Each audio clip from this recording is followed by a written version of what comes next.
सुबह हो गई। सूरज की किरणें धीरे धीरे फैलने लगी। गांव की मिट्टी में एक नई खुशबू आने लगी। चिड़ियों ने चहचहाना शुरू कर दिया। एक नया दिन शुरू हो रहा था। गांव के लोग अपने अपने काम पर जाने लगे।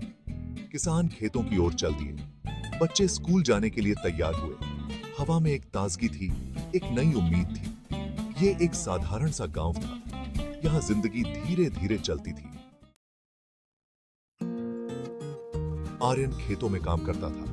वो एक गरीब परिवार से था। उसका रंग सांवला था, लेकिन उसकी आंखें चमकदार थीं। वो शर्मीला था, कम बोलता था, लेकिन उसके दिल में प्यार और उम्मीद भरी हुई थी।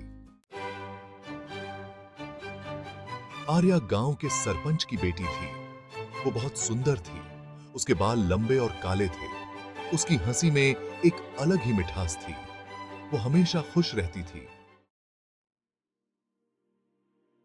एक दिन अचानक बारिश होने लगी। तेज हवा चलने लगी। आर्यन खेत से घर लौट रहा था।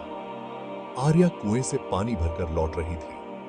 दोनों को एक बरगद के पेड़ के नीचे आश्रय लेना पड़ा। यहीं पर उनकी पहली मुलाकात हुई।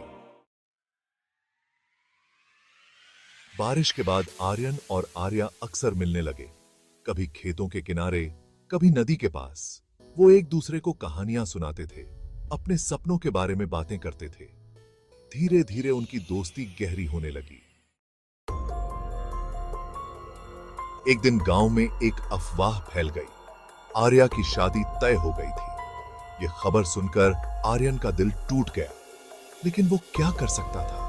वो तो बस एक गरीब किसान का बेटा था। आर्यन और आर्या ने एक आखिरी बार मिलने का फैसला किया। वो रात को नदी किनारे मिले।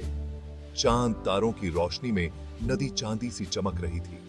उन्होंने एक दूसरे से हमेशा प्यार करने का वादा किया, चाहे कुछ भी हो जाए, चाहे कुछ भी हो। आर्या की शादी का दिन आ गया। पूरा गांव खुश था, लेकिन आर्यन का दिल रो रहा था। वो चुपचाप एक पेड़ के पीछे खड़ा होकर आर्या को विदाई देते हुए देख रहा था। उसकी आंखों से आंसू बह रहे थे। आर्या के जाने के बाद आर्यन अकेला रह गया। वो चुपचाप अपना काम करता रहता था, लेकिन उसकी आंखों में अब पहले जैसी चमक नहीं थी। उसके होठों पर अब पहले जैसी मुस्कान नहीं थी। उसे हर जगह आर्या की याद आती थी। सालों बाद भी आर्यन अकेला ही रहा। उसने कभी शादी नहीं की। वो अक्सर नदी किनारे जाता था और आर्या के साथ बिताए पलों को याद करता था। उसके दिल में आर्या की यादें अब भी ताजा थीं, जैसे कल की ही बात हो।